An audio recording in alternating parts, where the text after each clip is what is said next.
తెలంగాణ రాష్ట్రంలో ఇకపై టికెట్ ధరల పెంపు అనేది ఉండదు అని చెప్పి అసెంబ్లీలో సీఎం రేవంత్ రెడ్డి స్పష్టం చేయడం జరిగింది. ఇది అందరికీ తెలిసిందే. అయితే దీని మీద హర్షం వ్యక్తం చేస్తున్నారు తెలుగు స్టేట్స్ ఎగ్జిబిటర్స్ సంఘం. సో దీని గురించి ఒకసారి వాళ్ళ మాటల్లోనే విందాం. మనతో పాటు గోవిందరాజు గారు ఉన్నారు తెలంగాణ ఎగ్జిబిటర్స్ అసోసియేషన్ నుంచి. సార్, బేసికల్లీ టికెట్ ధరల పెంపుని మేము యాక్సెప్ట్ చెయ్యము, ఫిక్స్డ్ ప్రైజే పెడతామని సీఎం రేవంత్ రెడ్డి చెప్పారు. దీని మీద చాలామంది ఇండస్ట్రీ ఇదేంటి అన్న ప్రశ్న వచ్చింది. బట్ మీరు మాత్రం దీనికి హర్షం వ్యక్తం చేస్తున్నామన్నారు. దేనికి సార్? అంటే టికెట్ రేటు తక్కువ ఉంటే మేడం విజేందర్ గారు చెప్పినట్టు షాంపూ ప్యాకెట్ ఇంత ఉంటే కొనరు, చిన్న చిన్న శాషెస్ అయితే కొంటారు. సో టికెట్ రేటు తక్కువ ఉంటే అదనపు ఆడియన్స్ వస్తుందనేసి మేము ఎన్నో ఏళ్ళు చూస్తున్నాం. అయితే ఇప్పుడు టికెట్ రేటు పెద్ద సినిమాలకి పెద్ద బడ్జెట్ సినిమాలకి టికెట్ రేటు పెంచుకోవచ్చు, నో అని నిర్దిష్టంగా చెప్పలేము. కాకపోతే అది పరాకాష్ఠగా మొన్న వచ్చిన సినిమాకి 1000 రూపాయలు దాకా పోయింది. సో టోటలీ అన్రీజనబుల్ లెవెల్ పోయింది. కాబట్టి మేము ఇది క్లియర్గా చూడగలిగాం. ఆడియన్స్ ఒక 20-30% రివర్స్ పోయారు. అంటే ఆ కన్ఫ్యూజన్ ఏర్పడ్డది, హై రేట్ వల్ల రివర్స్ పోయారు. So where are we heading అనే ఒక ప్రశ్న వచ్చింది. సో ఆ టికెట్ రేటు ఒక స్టాండర్డ్గా ఫిక్స్ ఉంటే కనీసం దానికి ప్రిపేర్ అయ్యి ఆడియన్స్, ఫ్యామిలీసు, ఆడియన్స్ అందరూ రెడీగా ఉంటారు. ప్రతి సినిమాకి వేరియేషన్ అనేది కరెక్ట్ కాదు. So we have requested from the chamber and from the association, ఒక రెగ్యులర్ మూవీకి ఒక టైపు, ఒక రియలీ బిగ్ బడ్జెట్ మూవీకి ఇంకో టైపు, అంతేగాని 3వ టైపు, 4వ టైపు, 8వ టైపు తీసుకురాకండి అని ఒక 2 టైపులు అలౌ చేద్దాం. We need our producers to be actually profitable. But ఒక 2 టైప్స్తో ఆపేద్దాం. ఇది 3వ 4వ టైపు వద్దనేసే మా రిక్వెస్ట్. సో అంటే ఫిక్స్డ్ ప్రైస్ ఉండడం వల్ల ఎంత పర్సెంటేజ్ ఆడియన్స్ థియేటర్కి వస్తారు అనుకుంటున్నారు మీరు? Ma'am, definitely 3rd day, 4th day, 8th day you can see in many of the single screen theatres ఒక అలవాటుగా మారిన ఆడియన్స్ లక్షల మంది ఉన్నారు. వాళ్ళందరూ వస్తారు. ఫిక్స్డ్ ప్రైస్ ఉంటే దాని ప్రకారంగా ప్లాన్ చేసుకుంటారు. ఇప్పుడు ఒక పర్టికులర్ రెస్టారెంట్లో ఒక ఇడ్లీ రోజు రేట్ మారదు కదండి. సో దాని ప్రకారంగా ప్లాన్ చేసుకొని వెళ్తాం మనందరం కూడా. ఇక్కడ ఆ సిచ్యువేషన్ లేక ఒక పర్సంటేజ్ ఆఫ్ ఆడియన్స్ లాస్ అవుతున్నాం madam. That is what we want to correct. ఒక స్టాండర్డ్ రేట్ తీసుకురమ్మనే సార్. ఒక చిన్న మామూలు సినిమాలకు ఒకటి, పెద్ద బడ్జెట్ సినిమాలకి ఇంకోటి. బట్ 2 రకాలు, మళ్ళీ 3వ 4వ రకం వద్దు. అది మనం చూసాం మొన్న చూసింది. నేను ఎవరిని తప్పు పట్టను, కానీ కన్ఫ్యూజన్ ఏర్పడ్డది. మీనింగ్ ఫస్ట్ ప్రీమియర్ షోకో రేటు, ఫస్ట్ వీకో రేటు, సెకండ్ వీకో రేట్ అనేసరికి టోటలీ కన్ఫ్యూజ్డ్. సరే తర్వాత చూద్దాంలే అన్న టైప్లో అయిపోయారు అందరూ. అది that is a damage we are seeing. అయితే మీరు అంటున్నారు ఇప్పుడు పుష్ప విషయాన్ని తీసుకుంటే కనుక టికెట్ ప్రైస్ 1200కి వెళ్ళింది, 12 అప్ టు 1200. సో దీనివల్ల పెద్దగా థియేటర్కి రాలేదంటున్నారు. మరోవైపు చూస్తే పుష్ప మేకర్స్ ఏం చెప్తున్నారంటే 1000 కోట్లు వసూలు చూపిస్తున్నారు. అప్రాక్సిమేట్లీ 1700 కోట్లు, ఈ 1800 అని చెప్పి. ఏది ఫ్యాక్ట్ అంటారు మరి? Very good ma'am, we are very happy. All over the world release అయినప్పుడు ఆ అమౌంట్స్ వచ్చినాయండి. వాళ్ళు చెప్పే అమౌంట్స్ తప్పని మేము అనవండి. ఎందుకంటే వాళ్ళు ఆల్ ఓవర్ వరల్డ్ రిలీజ్ చేశారు ఆ సినిమాని. ఇప్పుడు చిన్న సినిమా మన ఆంధ్ర వరకే రిలీజ్ చేస్తారు, లేదా తెలంగాణ వరకే రిలీజ్ చేస్తారు. వాళ్ళు all over the world release చేశారు ఆ సినిమాని. కాబట్టి ఆ అమౌంట్స్ వస్తాయండి. ఎందుకు రావండి? ఆటోమేటిక్గా వస్తాయి. మన కాస్త కొంచెం తక్కువ ఉండా ఆ వరల్డ్ మొత్తం కలెక్షన్ కదండి వాళ్ళు చెబుతుంది. అయితే బేసికల్లీ టికెట్ ధర పెంపు వల్ల చాలామంది థియేటర్కి రావడం తగ్గిపోయాయి. ముఖ్యంగా సింగిల్ స్క్రీన్ థియేటర్స్ కూడా మూతపడుతున్న సిచ్యువేషన్ చూసాం. సో ఈ ఫిక్స్డ్ ప్రైస్ వల్ల సింగిల్ స్క్రీన్ థియేటర్స్ ఎంతవరకు బెనిఫిట్ పొందుతాయి?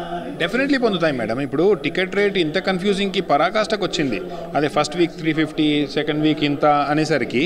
సో దాన్ని దృష్టిలో పెట్టుకొని ఒక స్టాండర్డ్ రేట్ తీసుకొస్తే people will be able to plan. Simple as that. So నేను ఇంత పర్సంటేజ్ అదనంగా వస్తుందని చెప్పలేను, కానీ ఒక ఫిక్స్డ్ రేట్ ఉంటే డెఫినెట్లీ హెల్ప్ అవుతుంది madam. That's what I would say. So ఈ ధరల పెంపు అనేది చేస్తున్న తర్వాత అందులో మీకు ఎంతవరకు బెనిఫిట్ ఉంటుంది? పర్సనల్గా ఏమన్నా మీకు మళ్ళీ ధరల పెంపు జరిగింది కాబట్టి దాని మీద ఏమన్నా పర్సంటేజ్ ఎక్కువ ఉంటుందా మీకు? అది మల్టీప్లెక్స్ వాళ్ళకే పరిమితం. సింగిల్ స్క్రీన్స్కి చిన్న చూపే ఉంది. Industry, Telugu film industry single స్క్రీన్స్ని కాపాడుకుందాం అంటుంది, కానీ ఏమీ కాపాడుకునే లక్షణాలు కనబడట్లేదు. మేము పోయిన 1-2-3 ఇయర్స్ నుంచి మల్టీప్లెక్స్కి ఇచ్చే షేరే మాకు ఇవ్వండి అని కోరుతున్నాము, కానీ అది కుదరట్లేదు, జరగట్లేదు. చిన్న చూపే ఇవ్వట్లేదు. సో అయితే ధరల పెంపుకు సంబంధించి ఎంతవరకు ప్రొడ్యూసర్స్ బడ్జెట్ కటింగ్ అనేది పెట్టుకోవాలంటారు? అంటే ఈ బడ్జెట్ అనేది పెంచి దాని తర్వాత మళ్ళీ ఆడియన్స్ నుంచే దాన్ని కలెక్ట్ చేస్తున్నారు. మ్యామ్, ఈరోజు సార్ చెప్తున్నారు, ఐ అండర్స్టూడ్, అది మా ప్రమేయం కాదు, యాక్చువల్లీ మా ఏరియా కాదు. బట్ ఈరోజు మార్కెటింగ్ లెవెల్లో అది అవసరం అయిపోతుందేమో అని అనిపిస్తుంది మేడం. అవసరం అయిపోతుందేమో, ఎందుకంటే ఇంత బడ్జెట్ చేస్తే కానీ సగటు ప్రేక్షకునికి ఆనట్లేదు ఈరోజు. సో ప్రొడ్యూసర్లు కూడా ఆ ఫిక్స్లో పడిపోయారు. ఇంత బడ్జెట్ పెట్టి ఇంత ఇంపుగా చేస్తే కానీ రావట్లేదు. So we are in a fix. Producers should think about it and do necessary madam. అయితే మనతో పాటు ఏపీ ఎగ్జిబిటర్ సంఘం వీరనారాయణ గారు ఉన్నారు, ఆయనతో కూడా మాట్లాడదాం. సార్, ఏపీలో పరిస్థితి ఎలా ఉంది? ఈ టికెట్ ప్రైస్ అనేది ఇక్కడైతే ఫిక్స్ అని చెప్పి ఇక్కడ సర్కార్ డిసైడ్ చేసేసింది, మరి ఏపీలో పరిస్థితి ఎలా ఉంది? గవర్నమెంట్ అడగడానికి మెమరాండం ఇవ్వడానికి ట్రై చేస్తున్నామండి. అక్కడ కూడా ఇట్లానే చేయమని మా అభిప్రాయం అండి. సేమ్ ఇక్కడ ఎట్లా అయితే ఉంటుందో అట్లానే అక్కడ కూడా చేయమని కోరుతున్నాం. ఇవాళండి ఒక పబ్లిక్ ఒక చిన్న ఎగ్జాంపుల్, రిక్షా దొక్కునేవాడు ఉన్నాడండి. ఓహో, మనం ఈ హాల్కి వెళ్తే ఈ టికెట్ ప్రైస్ అని ఫిక్స్ అయ్యి వస్తాడండి. వాడు ఆ 70 రూపాయలు 80 రూపాయలు జేబులో పెట్టుకొచ్చి ఇక్కడికి వచ్చి 150 తిరిగి వెళ్ళిపోతున్నారు. మేము ఎన్నో లక్షల మంది నాకు చూసామండి. అది 200 రూపాయలని ముందు వాడు ఫిక్స్ అయ్యి రాడు కదండి. ఒక పిల్లాడు ఇంట్లో దొంగతనంగా సినిమాకి వెళ్తే వాడు వచ్చేది ఆ 70 రూపాయలతోటేనండి. మరి మనం ఇక్కడ రేటు పెంచేస్తే వాడు తిరిగి వెళ్ళిపోతున్నారు. అది కరెక్ట్ కాదండి. లేదా మనం అది 100 రూపాయలు చేసి 100 రూపాయలని చెబితే దాన్ని ప్రిపేర్ అయ్యి వస్తారు వాళ్ళు. అట్లా కాకుండా మనం ఎంత ఖర్చు పెట్టాలనే బడ్జెట్ వాళ్ళు ఎవడైనా చేసుకుంటాడు కదండి. అది చేసుకోకుండా ఇష్టం వచ్చిన పెట్టేసి ఆడియన్స్ కొన్ని రోజులు రారండి సినిమా హాల్కి. ఇప్పటికే చాలామంది తగ్గిపోయారు అసలు.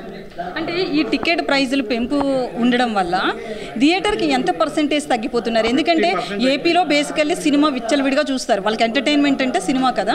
సో ఏపీలో పరిస్థితి ఏంటి? ఇప్పుడు 50% తగ్గిపోయిందని మా అభిప్రాయం. ఇప్పుడు ఎన్టీఆర్ సినిమాకి వచ్చిన ప్రేక్షకుడు ఇవాళ పుష్పకి రాకపోవచ్చు, ఇంకో సినిమా రేపు రాకపోవచ్చు. అంటే వాడి బడ్జెట్ మించిపోతుంది. టికెట్ ప్రైజ్ వాడి బడ్జెట్ రేపు మించిపోయినందుకు వాడు రాలేకపోతుంది. అదే విషయం. సో ఇప్పుడు తెలంగాణ సర్కార్కి అయితే కృతజ్ఞతలు చెప్తున్నామని చెప్పారు కదా, మరి ఏపీ విషయంలో కావచ్చు. అయితే ఆ 2 రాష్ట్రాలకు సంబంధించి ఇంతకుముందే సమావేశం ఏర్పాటు చేసుకున్నారు కదా, ఇంకా ఎలాంటి విషయాలు చర్చించుకున్నారు అక్కడ? అదే ఇదేనండి, సేమ్ ఇట్లానే ఇంప్లిమెంట్ చేయమని మేము ఆంధ్రప్రదేశ్ గవర్నమెంట్ కూడా అడుగుతున్నాం. అదే. సో మరి నెక్స్ట్ సంక్రాంతికి సినిమాలు వస్తున్నాయి. ఈ సంక్రాంతికి సినిమాల విషయంలో కూడా ఏమైనా ఎఫెక్ట్ ఉంటుంది అంటారా? ఈ ప్రైజు ఫిక్స్డ్ ఉంటుంది కాబట్టి ఎక్కువ మంది చూడడానికి వస్తారని ఎక్స్పెక్ట్ చేస్తున్నారా? అంటే వస్తారండి, డెఫినెట్గా వస్తారు.